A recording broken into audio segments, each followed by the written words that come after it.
Abra sua Bíblia em Mateus, capítulo 25, versículos 14 ao 30. Essa é a parábola dos talentos, é o nosso segundo estudo. Semana passada, nós tivemos um panorama sociocultural da parábola, entendendo a parábola no seu contexto.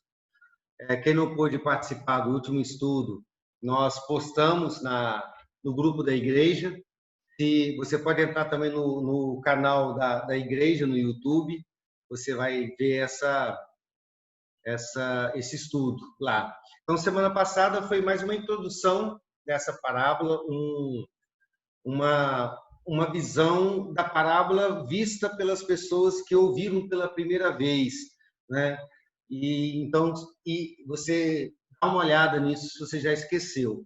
Hoje vai ser um estudo um pouco mais teológico e, portanto, um pouco mais denso, né? Para a gente entender essa parábola dentro da teologia, do ensino mais profundo das Escrituras. Na próxima semana, se Deus quiser assim, nós estaremos já, então, entendendo a parábola dentro de um contexto mais prático para os nossos dias, né? Então, nós estamos passando por um período que a gente tem que passar para que a gente possa retirar dessa parábola um ensinamento mais profundo do que a gente costuma enxergar. Então, semana passada tem a ver com o contexto da parábola, hoje a teologia da parábola, e aí no próximo estudo vai ser uma coisa mais prática. Vamos ler o texto mais uma vez, e eu quero ler esse texto pontuando algumas poucas coisas que a gente viu no último estudo, dentro desse contexto social da parábola. E o Senhor diz assim: pois será como um homem, e pois será, ele está falando da volta dele, pois será como um homem, ausentando-se do país, chamou seus servos e lhe confiou seus bens. Nós vimos semana passada que isso era uma prática comum na época, porque os proprietários não tinham condições de administrar seus bens de longe, né? Não tinha nenhum recurso de comunicação que a gente tem hoje. Então, quando eles fossem se retirar por bastante tempo, por muito tempo, eles nomeavam uma espécie de mordomo, né, ou um procurador que ficava responsável por gerir os seus negócios, e essa pessoa era um representante legal desse senhor, né, do patrão. Então, tudo que ele fizesse era como se o patrão estivesse fazendo. Isso dava um peso de responsabilidade muito grande para esse empregado, porque se ele fizesse tudo que o patrão faria, ele não teria feito nada mais do que a obrigação dele. Mas se ele fizesse abaixo, ele certamente pagaria com a vida. Então, esse homem chamou seus servos e lhe confiou seus talentos. A um deu 5 talentos, a outro deu 2 e a outro deu 1, de acordo com a capacidade de cada um deles, e então partiu. Lembrando, só mais um parênteses, nós vimos semana passada que esse talento não tem a ver com dons ou talentos que a gente conhece na nossa língua, mas talento era uma unidade de peso e uma unidade monetária também. Era equivalente a mais ou menos 35 quilos de ouro, 20 anos de trabalho de um trabalhador. Isso era um talento. Então, um recebeu 5 talentos, 100 anos de trabalho, o outro recebeu uma fortuna avaliada em 2 talentos e outro 1, de acordo com a capacidade de cada um deles, e então partiu. Versículo 16. O servo que tinha recebido 5 talentos saiu imediatamente a negociar com eles e ganhou outros 5. Do mesmo modo, o que tinha recebido 2 ganhou outros 2. Mas o servo que tinha recebido 1 talento, saindo, fez um buraco na terra e escondeu o dinheiro do seu senhor. Depois de muito tempo, o senhor daqueles servos voltou e fez um ajuste de conta com eles. Aproximando-se o que tinha recebido 5 talentos, entregou outros 5, dizendo: o senhor me confiou 5 talentos. Eis aqui outros 5 que ganhei. O senhor disse: muito bem, servo bom e fiel. Você foi fiel no pouco, sobre muito o colocarei.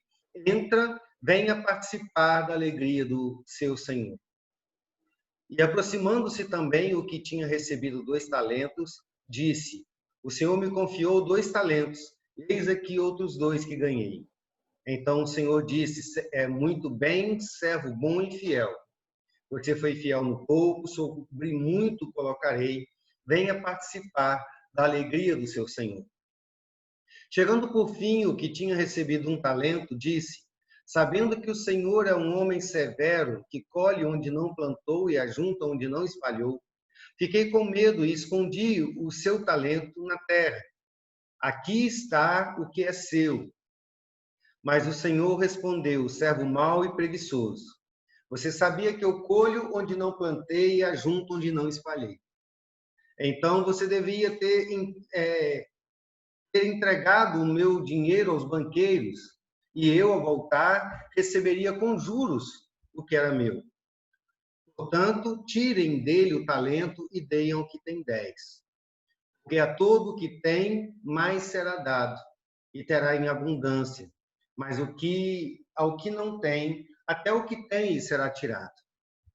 Quanto ao servo inútil, lance-o para fora, nas trevas. Ali haverá choro e ranger de dentes. Amém. Vamos fechar os nossos olhos e falar com o Senhor? Pedir que Deus nos abençoe, que o Senhor fale ao nosso coração. Feche seus olhos, faz a sua própria oração ao Senhor. Pede que essa parábola tenha valor, sentido, significado para o seu coração. Vamos orar. Deus Todo-Poderoso, Criador dos céus e da terra. Não há Deus como o Senhor, ó Pai. O Senhor é a nossa rocha, o Senhor é a nossa fortaleza, o Senhor é o nosso refúgio. É o Senhor quem nos sustenta, é o Senhor quem nos dirige. Nós recebemos de Ti a vida e com a vida tudo o que é necessário para existirmos, ó Pai. O Senhor nos dá a vida eterna. E com ela, ó Pai, o Senhor nos dá tudo o que é necessário para existirmos espiritualmente. De maneira que tudo que temos e somos, só temos e somos no Senhor. O Senhor é o nosso Salvador e por isso te adoramos, glorificamos por aquilo que tu és, ó Pai, Deus glorioso, majestoso, poderoso, fiel, Deus leal, Deus que nunca mente e que nunca desampara aqueles que são teus. Nós estamos diante da tua palavra agora e como sempre, ó Pai, ansiando para que o Senhor fale conosco, mas como sempre também um anseio menor, ó Pai, do que aquele que deveríamos ter, porque somos falhos e não conseguimos compreender, ó Pai, o valor, o primor da Tua palavra. Então, Senhor, nós te suplicamos que o Senhor venha ministrar ao nosso coração agora, mais uma vez, em nome de Jesus. Amém. Amém. Versículo 14 diz assim: será como um homem ausentando-se do país, tomou seus servos e lhes confiou os seus bens. Pois será como um homem que, ausentando-se do país, chamou seus servos e lhes confiou os seus bens. Bom, eram os últimos dias de Jesus, nós já vimos isso no contexto da parábola. Jesus já havia entrado pela última vez em Jerusalém, era a semana da morte dele, e Jesus está conversando, está falando essas palavras, contando essa parábola, não para uma multidão de pessoas, não para fariseus, para os saduceus e escribas. Jesus estava conversando com seus discípulos. Ele se reuniu com seus discípulos mais próximos, num monte, e ele estava preparando os seus discípulos para aquilo que viria a seguir. Estava muita coisa ia acontecer dali para frente, os seus discípulos ainda não estavam preparados para isso, e Jesus estava conversando com eles a respeito disso, e nós vimos desde o capítulo 24, Jesus fala sobre os sinais dos tempos, sobre a volta dele, sobre a grande tribulação, e ele nos conta várias parábolas para nos preparar para esses dias. Toda a conversa gira em torno do final dos tempos, o tempo do fim de todas as coisas. Jesus havia respondido à pergunta deles, eles perguntaram quando isso iria acontecer, e Jesus responde essa pergunta não dizendo quando iria acontecer, porque ele diz, olha, isso é uma data reservada ao Pai, mas ele diz que seria um evento glorioso, grandioso, repentino e a qualquer momento. A qualquer momento, Jesus Cristo voltaria para buscar a sua igreja. Então, ele nos exorta a estarmos prontos para a volta dele. E em ambas parábolas, a parábola anterior que a gente estudou, que é as 10 virgens, e essa parábola, Jesus ele enfatiza que aqueles que não estiverem prontos na volta dele não subirão com ele para a eternidade. Nós vimos isso na última parábola e vimos o que isso significa e veremos de novo nesta parábola. Na parábola anterior, Jesus nos disse que para estarmos prontos para a volta dele, nós deveríamos permanecer vigilantes. Foi isso que ele disse na parábola das 10 virgens. Para estarmos prontos, nós devemos permanecer vigilantes. Nesta parábola, ele diz que para permanecermos prontos para a vinda dele, nós devemos permanecer trabalhando. E este é o tema central dessa parábola. Mas o que isso de fato significa? E é isso que nós vamos ver a partir do estudo de hoje. Como nós lemos no versículo 14, a história, essa parábola, começa com um homem que possuía muitos bens e muitos servos. Esse homem era um homem muito rico, porque a gente vê isso pela fortuna que ele distribuiu para os seus servos. Ele escolhe 3 servos, para um ele dá um valor equivalente a 20 anos de trabalho de um empregado comum, para outro ele dá um valor de 40 anos de trabalho e para outro ele dá o valor equivalente a 100 anos de trabalho de um trabalhador. Então, ele tinha uma grande fortuna em suas mãos e entrega para os seus discípulos, para os seus empregados, para que eles administrassem.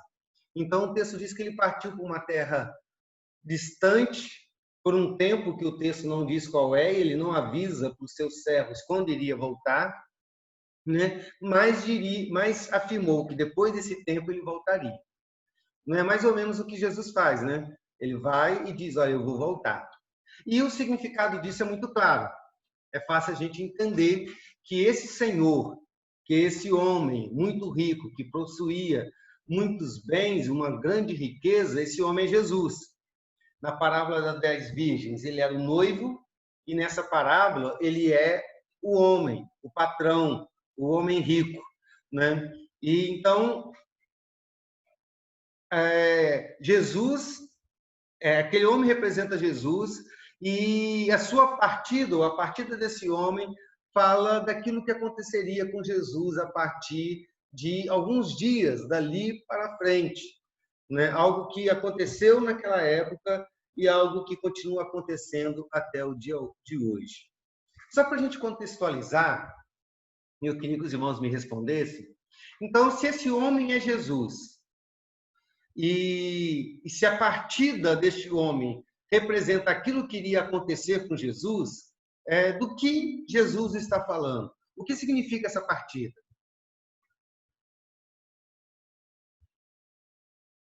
Um de cada vez. Pode abrir o microfone e falar.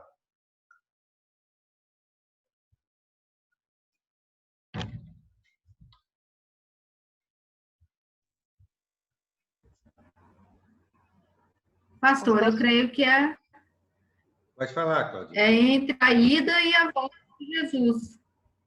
Esse período, não é? Você ia falar também, Suzy? Entre a ida, Jesus foi e Jesus voltará. Eu creio que é isso. É exatamente isso. O que o texto está dizendo é a respeito da obra que Jesus realizou para a nossa salvação. É interessante que a subida de Jesus tem a ver com a morte dele. Jesus só sobe depois que ele realiza a obra tanto da morte como também a ressurreição, né? Jesus estava falando do que ele faria para providenciar a nossa salvação. Ele seria entregue, ele morreria pelos nossos pecados, seria julgado pelo Pai e ascenderia aos céus depois disso, né? De onde ele voltará depois de algum tempo. Então, dois detalhes importantes aqui para a gente entender essa história, porque a história parece muito simples. Um homem vai viajar, demora um tempo e depois volta. É uma coisa muito parecida com o que muitas pessoas fazem hoje. Saem da sua cidade, vão trabalhar e voltam.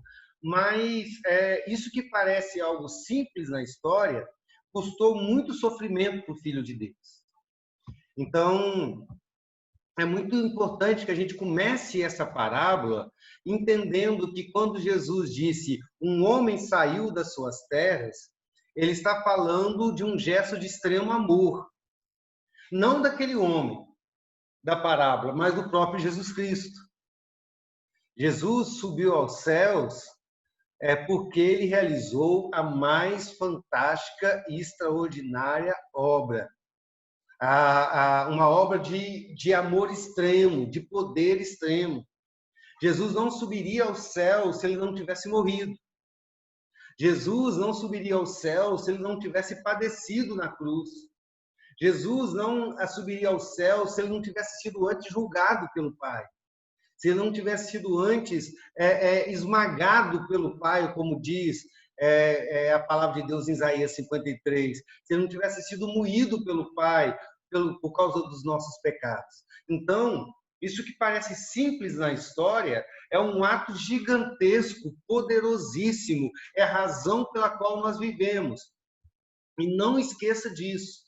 Né? Não pense simplesmente Jesus foi ali. Não. Existe uma obra poderosa sendo realizada ali naquele lugar.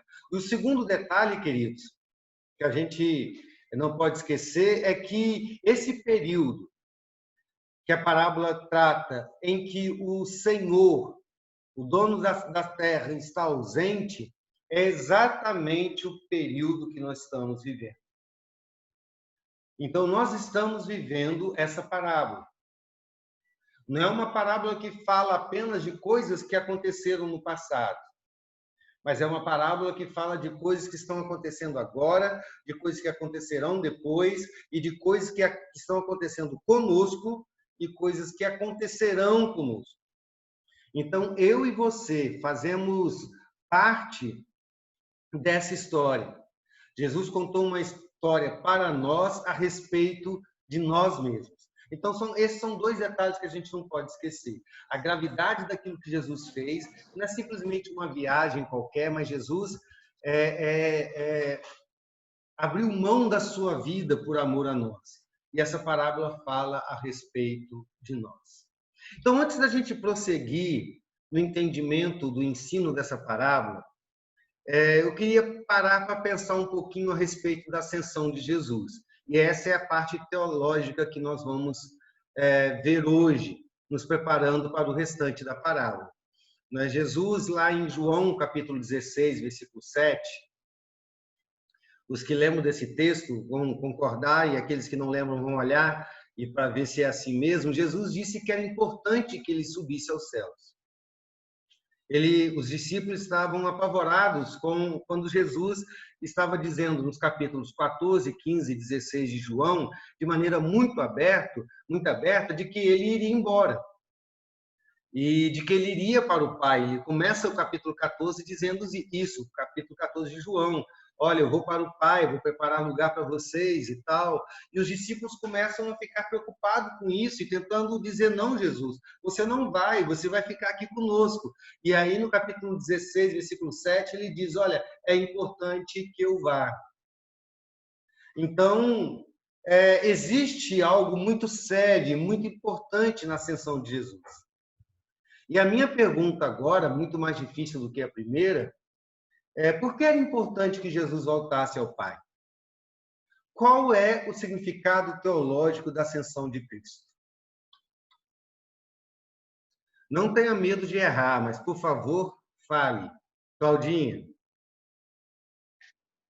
Pastor, eu Sim. acredito que seria Jesus teria que voltar aos céus para que fosse possível a descida do Espírito Santo para aplicar essa obra de salvação no nosso coração. Então, o Senhor volta aos céus, o Espírito Santo vem para os salvos, né, os eleitos, e assim a gente começa a ter o perfeito entendimento da obra de Cristo em nós, porque a gente só vai ser aplicada a salvação em nós através do Espírito Santo. Eu acredito que seja... Perfeito, Claudinha. Mas esse é apenas um ponto. Eu acho, pastor, sim, Suzy. eu acho que a ida de Jesus, a ascensão de Jesus, é porque ele era filho do homem e filho de Deus, né? Foi necessário ele ascender aos céus para que nós usufruíssemos, né, do acesso ao Pai, a reconciliação que foi feita ali na cruz de Cristo. Ele foi declarado Filho de Deus, né, com poder pelo próprio Pai na ressurreição. Lá nos Salmos de Davi, quando fala: Tu és meu filho, hoje eu te gerei, tem a ver com a ressurreição de Cristo, né? Então, foi necessário tudo isso para que nós hoje tivéssemos, né, usufruíssemos dos benefícios que Jesus hoje usufrui como filho de Deus e filho do homem também. Amém. Perfeito também. Quem mais? Por que foi importante que Jesus subisse aos céus depois de ter morrido e ressuscitado? Ele poderia muito bem ter continuado aqui. A pessoa como a nossa vida seria se Jesus estivesse aqui até hoje? Para cumprir as Escrituras. Para cumprir as Escrituras. Quem mais?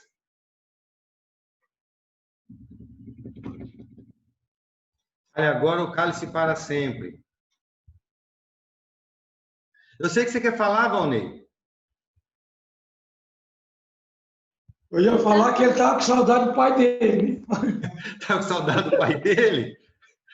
Concordo com você, Valnei. Mas, pastor, como diz a palavra aqui, se Jesus não fosse, não se cumpriria a Escritura e o Consolador, o Espírito Santo, não desceria sobre nós. Isso. Vai estar sobre nós. Certo? Ele tinha que voltar ao Pai. Né? Isso, a palavra nos diz, que ele tinha que retornar para que o Pai mandasse o Consolador e ele ir preparar lugar para nós. Amém. Né? Jesus tinha essa missão, de estar lá preparando lugar para os seus que o Pai o deu. Então, amém. Eu vou ficar por isso. Além da saudade, né? Mas tá bom. Pastor? Sim, Claudinha. Eu lembrei aqui também que Jesus teria que retornar ao céu para ser glorificado pelo Pai, né? Sentar à direita dele, na posição de poder e autoridade, né? De glória. E autoridade, que eu li aqui no João 16, 14, ele fala, né? Ele me glorificará, porque há de me receber do que é meu e vou-lo há de anunciar. Amém. Então, nós vimos... Sim. E todas as coisas estão sujeitas a Jesus até a vinda dele, juízo, né? Ele voltará agora em juízo, né? É isso então, mesmo. todas as coisas estão sujeitas a ele até aquele dia em que nós, se Deus quiser, reinaremos com ele. Amém. Gostei muito das respostas dos irmãos e quem prestou atenção, e eu acredito que todos prestaram, né? Então, isso abriu a mente de muitas pessoas, porque para muitas pessoas, a ascensão de Jesus Cristo significou o encerramento da sua obra. como se Jesus tivesse terminado a obra dele na ressurreição.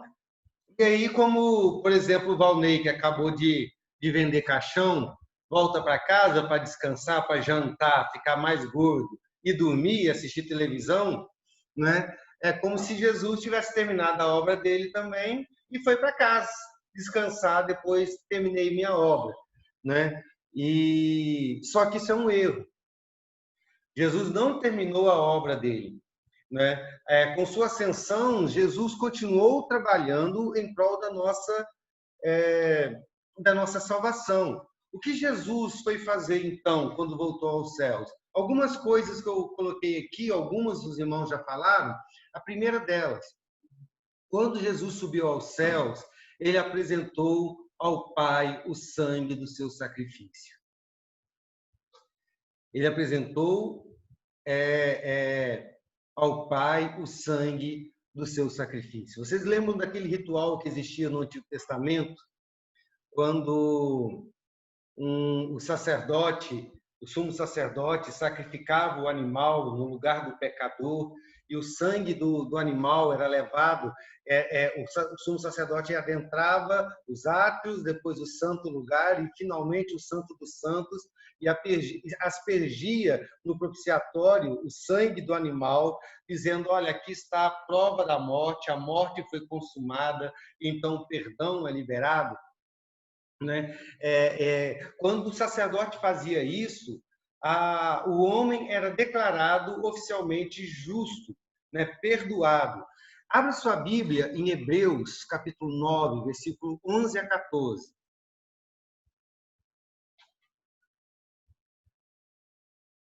Hebreus, Novo Testamento, capítulo 9, versículos 11 ao 14.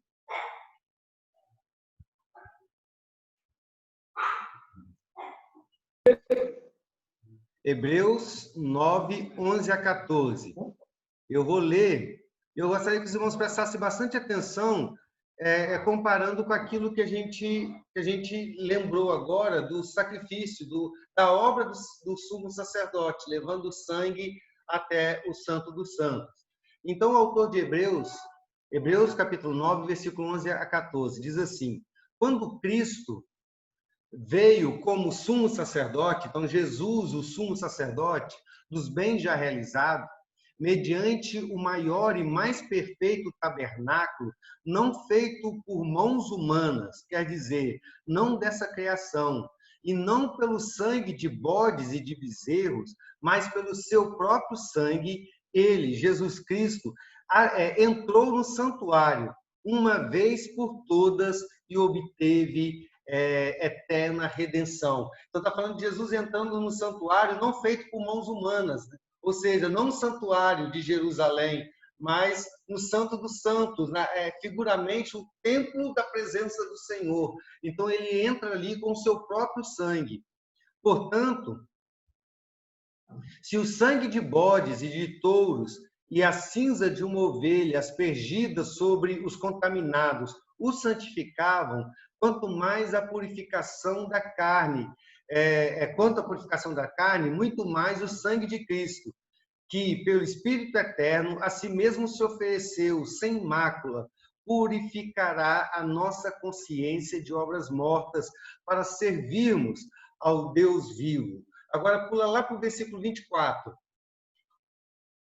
Porque Cristo não entrou em santuário feito por mãos humanas, figura do verdadeiro santuário, porém, no próprio céu, para comparecer agora por nós diante de Deus. E não entrou para oferecer a si mesmo muitas vezes, como o sumo sacerdote entra todos os anos no Santo dos Santos com sangue alheio. Se fosse assim, ele precisaria ter sofrido muitas vezes desde a fundação do mundo. Agora, porém, ao chegar o fim dos tempos, ele se manifestou uma vez por todas para aniquilar o pecado por meio do sacrifício de si mesmo. E assim como aos homens está ordenado morrerem uma só vez, vindo depois disso o juízo, assim também Cristo, tendo se oferecido uma vez por todas para tirar os pecados de muitos, ou aparecerá segunda vez, não para tirar pecados, mas para salvar aqueles que esperam por ele. Perceberam que o texto está dizendo que Jesus, assim como o sumo sacerdote, entrava no Santo dos Santos, levando o sangue alheio e aspergia o sangue sobre o altar, representando todo o povo. O texto está dizendo, Jesus, quando subiu aos céus, ele se apresentou diante do Pai, por todos nós, em nome de todos nós, e apresentou o seu próprio sangue. Qual o significado que isso tem para a nossa vida, queridos? O fato de Jesus ter ido em nosso lugar diante do Pai, apresentado o sangue do seu sacrifício. O que isso significa para nós?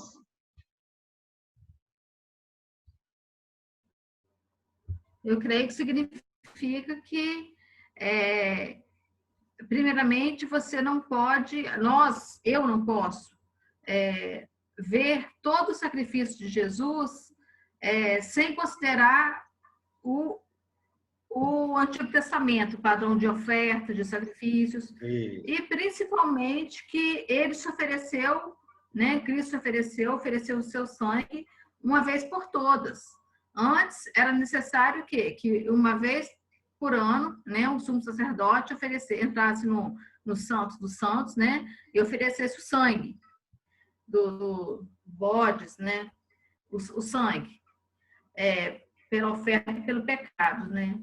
E agora, de uma vez por todas, ele na cruz do Calvário se ofereceu uma vez só, para nunca mais ser necessário,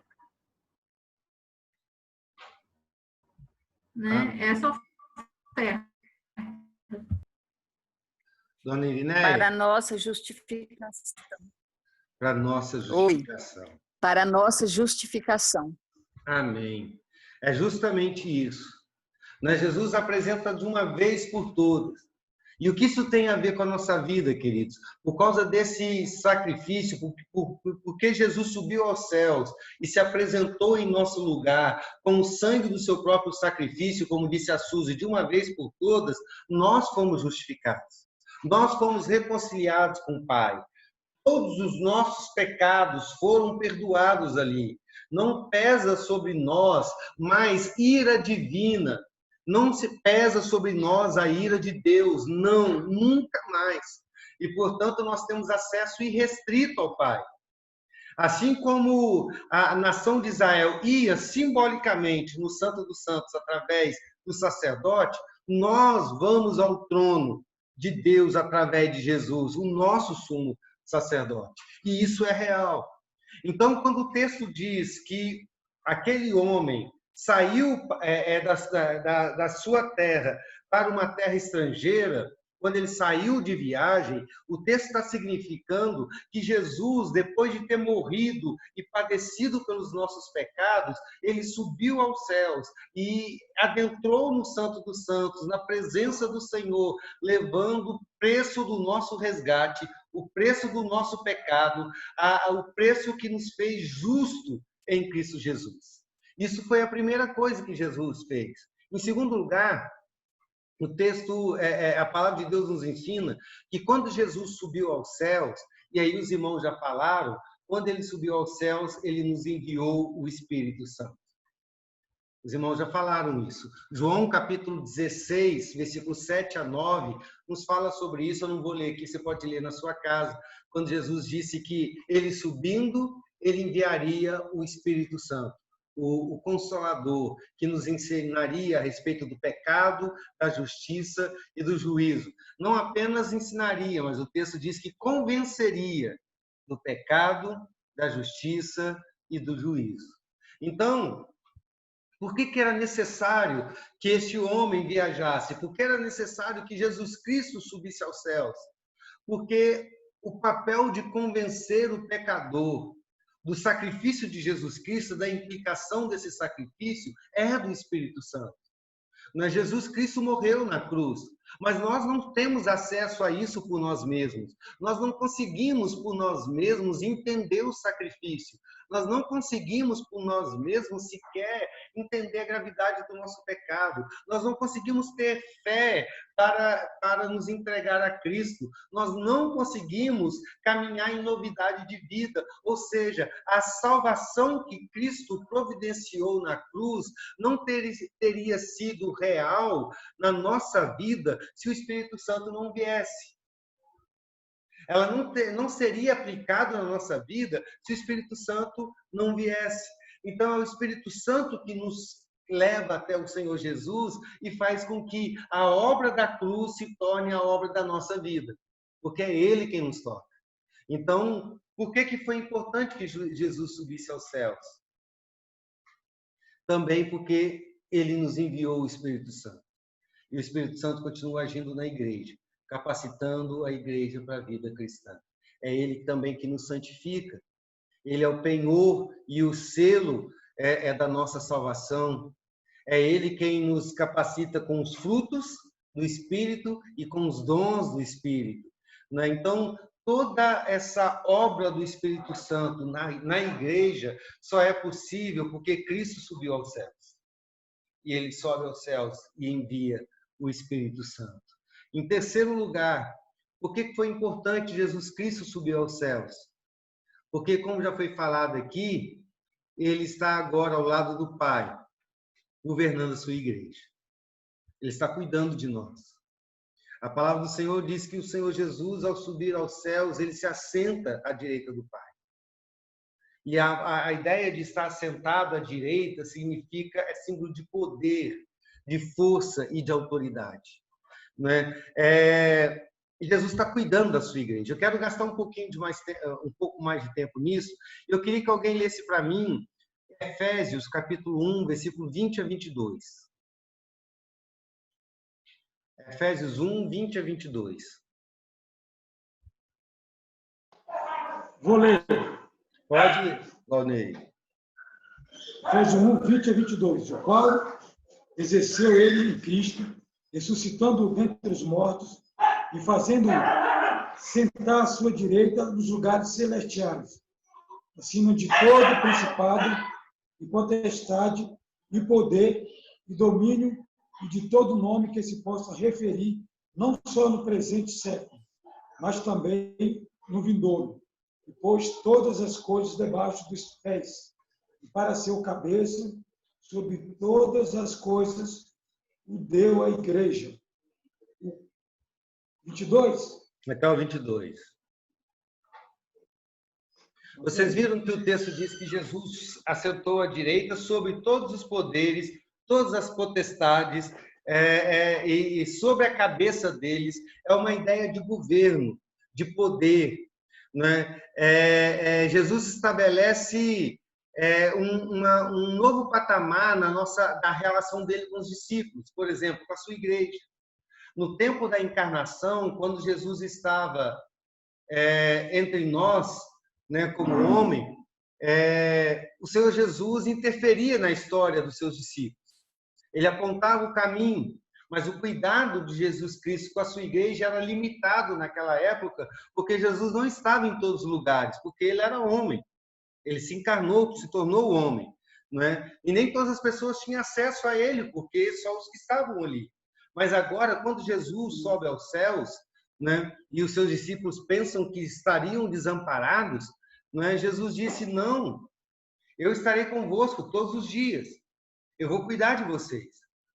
Então, o Cristo glorificado, assentado no trono, governando ao lado do Pai, significa que Ele está cuidando de nós. Ele está governando a sua igreja. Ele governa a igreja. E quando a gente diz que Cristo governa a igreja, às vezes a gente tem uma ideia de que Cristo é quem manda na igreja. É isso também. O governador, o rei, era aquele que mandava. Mas também na ideia bíblica, o rei era aquele que julgava, o rei era aquele que protegia, o rei era aquele que sustentava, o rei era aquele que providenciava todas as coisas para o bem dos seus súditos, O bom rei, ele cuidava dos mínimos detalhes para que os seus súditos tivessem vida feliz. Então, essa é a ideia do governo de Cristo. Cristo está governando a sua igreja. Cristo está governando a história de toda a igreja, para culminar no fim de tudo, que é a volta dele. Jesus está governando, edificando, socorrendo, sustentando a igreja. Ele está usando a igreja para difundir o evangelho. Cristo nos céus, ele está dirigindo a nossa história, a minha história, a sua história. Jesus Cristo continua operando em nós, porque ele nos governa. E o governo dele está acessível a todo cristão. Não apenas aquelas multidões que o rodeavam naqueles dias, mas todo cristão tem acesso a Cristo, através do sacrifício de Cristo, através das orações da igreja. Então, ele está nos governando. Isso é algo extraordinário. A igreja hoje pode ficar descansada, por exemplo, em tempo de pandemia. Não, o que vai acontecer? Eu lembro daquela coisa de março do ano passado, né? Aquela coisa que a gente nunca podia imaginar. Como assim fechar a igreja? O que vai acontecer com a igreja? Ficar 6 meses fechado, a igreja vai falir, a igreja vai fechar, a igreja não vai prosperar. Eu lembro que eu não tive nenhum susto, nenhuma preocupação com respeito a isso, porque eu sabia que era Jesus quem governava a igreja. Ele cuidaria da igreja durante a pandemia. Ele cuidaria da sua igreja quando as portas do nosso templo estivessem fechadas. E na hora certa, ele restauraria todas as coisas, para que a igreja pudesse se fortalecer ainda mais. E eu creio que isso vai acontecer. Porque Jesus subiu aos céus e lá, à direita do Pai, ele governa todas as coisas. E aquele que governa a sua igreja, governa todas as coisas, todos os poderes, todos os principados, todos os reinos são governados por Cristo, para o bem da igreja, para a glória do nome dele. Isso traz uma segurança muito grande para o nosso coração. Então, quando o texto diz que o homem foi viajar, dizendo Jesus Cristo nesse período, ele está cuidando de nós, muito mais do que cuidava quando ele estava pisando nessa terra. E em quarto lugar, eu já estou encerrando, subindo aos céus, como homem, Jesus também vive para interceder pela sua igreja.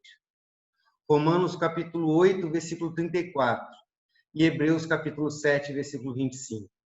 Você pode anotar esse texto, nós não vamos ler, porque o tempo já está passando, mas esses dois textos falam que quando Jesus subiu aos céus, ele está intercedendo pela igreja. Eu acho isso tremendo, porque existe uma oração em favor da igreja. E essa oração é contínua. E essa oração não é nem mesmo da igreja. É a oração do Filho de Deus. Você consegue imaginar isso? O Senhor Jesus Cristo intercedendo por nós, falando ao Pai em nosso favor, falando a respeito, por exemplo, da nossa fraqueza, quando nós chegamos diante de Deus dizendo, Senhor, se for possível, passa de mim esse cálice. E Jesus Cristo, sendo homem, ele pode dizer, Pai, é pesado o cálice. Quando você diz, eu estou apavorado, e Jesus sabe exatamente o que você está passando. Quando você está sendo tentado, Jesus diz, eu sei o que é ser tentado. Ele pode apresentar diante do Pai todas as suas fraquezas, todas as suas necessidades, porque ele viveu como homem nessa terra. Então, ele intercede por nós, fala ao nosso favor diante do Pai. Agora, eu te pergunto, meu irmão, minha irmã, o Pai vai negar algum pedido do Filho? O Filho amado, Jesus Cristo, intercedendo por nós. A possibilidade do Pai negar qualquer uma das suas intercessões, qualquer um dos seus pedidos, é impossível que ele negue. E Jesus subiu aos céus para interceder por nós. Em último lugar, Jesus subiu aos céus para que a natureza humana estivesse à direita do Pai. Isso é algo tremendo. Quando Jesus subiu aos céus, a natureza humana foi glorificada e assunta aos céus.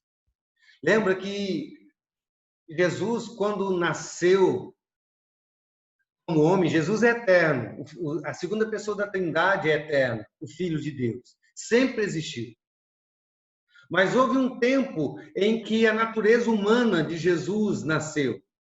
Jesus se tornou homem, uma pessoa com duas naturezas, 100% Deus, 100% homem. Isso é um mistério que a gente não consegue entender, mas a gente crê pela fé. E como Deus, Jesus Cristo era Deus perfeito. Como homem, ele era homem perfeito. Não há mistura entre essas duas naturezas de Cristo, apesar de serem uma única pessoa. E Jesus, então, como homem, nasceu, viveu e cresceu como qualquer um de nós. Teve que ser alimentado no seio da sua mãe, teve que aprender a falar, teve que aprender a andar, teve que aprender a ler e a escrever. Ele teve que caminhar, ele tropeçou, ele caiu. Era a natureza humana em Jesus. E essa mesma natureza morreu na cruz. E essa mesma natureza ressuscitou com um corpo glorificado. E essa mesma natureza humana, esse corpo glorificado de Cristo, subiu aos céus. É por isso que Paulo diz lá em 1 Coríntios 15, capítulo 20, que Jesus é a primícia dos que dormem. A primícia dos que dormem. O que eram as primícias? As primícias eram os primeiros frutos da colheita, que eram oferecidas a Deus, como garantia de que todo o restante da colheita pertenceria ao Senhor. E é isso que Paulo diz quando diz que Jesus é a primícia, porque ele foi o primeiro homem ressuscitado, o primeiro homem glorificado e assunto aos céus. Jesus, quando subiu aos céus, a ressurreição da humanidade acontece pela primeira vez. E então Paulo diz, assim como aconteceu com Jesus, vai acontecer conosco. Então, assim como a natureza humana foi glorificada e colhida pelo Pai em Jesus como primícias, nós, filhos dele, também seremos no último dia. A ascensão de Jesus Cristo é a garantia e o modelo da nossa ressurreição. Porque Jesus subiu aos céus, eu e você subiremos aos céus um corpo glorificado semelhante ao de Jesus. É o que o apóstolo Paulo diz em 1 Coríntios 15. Aliás, se você quer um bom texto para estudar a ressurreição dos mortos, leia 1 Coríntios 15 todinho. E ele é um pouco complicado, talvez você vai precisar de um comentário bíblico bom para ajudar a entender.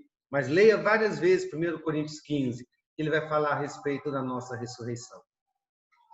Então, tudo que Jesus está fazendo nos céus hoje se resume na preparação da igreja para o seu retorno.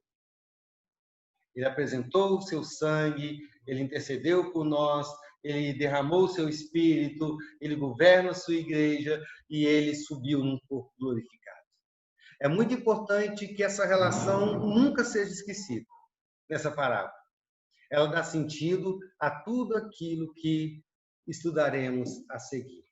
Amém? Essa é a parte teológica.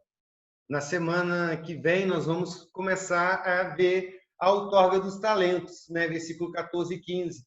Os talentos foram distribuídos para os servos, o que eles fizeram, o que não fizeram, o tempo da prestação de contas. A gente vai ver a partir da próxima semana. Aí vai ser um pouco mais prático. Hoje foi um estudo mais teológico, mas a gente precisa saber que tudo que está acontecendo aqui na Terra tem relação ao que Jesus está fazendo nos céus. Amém? Alguma pergunta, algum comentário? Pastor, eu queria que você repetisse o texto de Romanos 34 e o outro em Hebreus, o quê? Para me anotar aqui. Certo. Peraí que eu estou voltando. Romanos 8, 34, Hebreus 7, 25. Tá. Obrigada. De nada. Eu queria pedir aos irmãos que, hoje eu conversando com um dos meus genros, porque deixa eu explicar. A morte da minha mãe foi assim, foi uma coisa assim, não vou dizer que foi uma coisa boa. Lógico que não, ela morreu, foi um momento muito